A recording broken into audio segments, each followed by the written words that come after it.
চোটের কারণে ছিটকে গেলেন নেইমার। মরক্কোর বিপক্ষে নেইমারকে না পাওয়ার কথা জানালেন কোচ। মরক্কোর বিপক্ষে বিশ্বকাপে ব্রাজিলের প্রথম ম্যাচ থেকে নেইমারের ছিটকে পড়ার গুঞ্জন ছিল আগেই।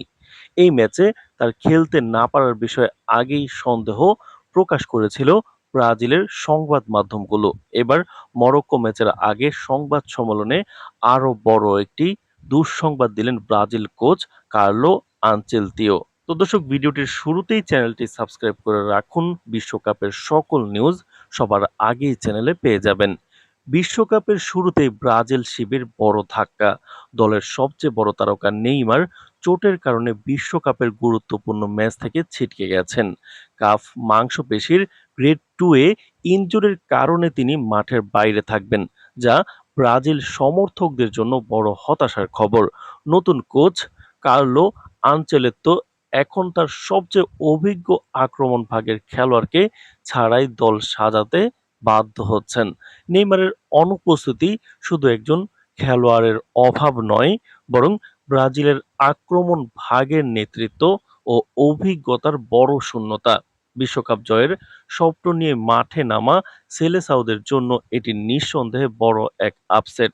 তবে ব্রাজিলের তরুণ তারকা ও শক্তিশালী স্কোয়াড এখন এই চ্যালেঞ্জ সামনে রেখে দলের সাফল্যের দায়িত্ব কাঁধে তুলে নেবে।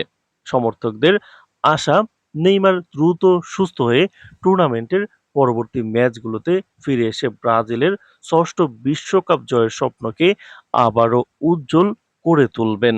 ব্রাজিলের নতুন কোচ, ইতালিয়ান কোচ, তিনি জানান নেইমার আগামী সপ্তাহে দলের সঙ্গে অনুশীলনে ফিরতে পারবেন। অর্থাৎ আগামী রোববার ভোর 4টায় মরক্কোর বিপক্ষে ম্যাচে নেইমারের খেলার কোনো সম্ভাবনা নেই। কোচ সরাসরি না বললেও নেইমারের না থাকার বিষয়টি নিশ্চিত করেছে ব্রাজিলের সংবাদ মাধ্যমগুলো। আর নেইমারের এটা শেষ বিশ্বকাপ। তার কেরিয়ার অনেকটা সময় চলে গেছে এই ইনজুরির কারণে। আর বিশ্বকাপে এসেও এখন ইনজুরি যেন নেইমারের পিছুনি ছাড়ছে না। নেইমারের খেলা দেখার জন্য গোটা বিশ্ব অপেক্ষা করছে, বিশেষ করে ব্রাজিল সমর্থকরা। আর আর্জেন্টিনার সমর্থকরাও কিন্তু ব্রাজিলকে, অর্থাৎ ব্রাজিলের এই খেলোয়াড়কে, নেইমারকে কিন্তু সবাই পছন্দ করে।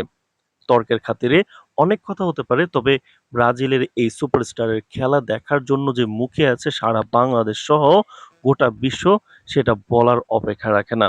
একজন ফুটবল সমর্থক এবং একজন ফুটবল প্রিয় দর্শক হিসেবে কিন্তু সবাই চাচ্ছে নেইমার দ্রুত ফিরে আসুক এবং খেলার মাঠে ফিরে তার পায়ের জাদুকরি টাচ সবাইকে দেখাক এবং ব্রাজিল উঠে যাক বিশ্বকাপের ফাইনালে। দেখা যাক কি হয়। পরবর্তী সকল আপডেট জানাবো।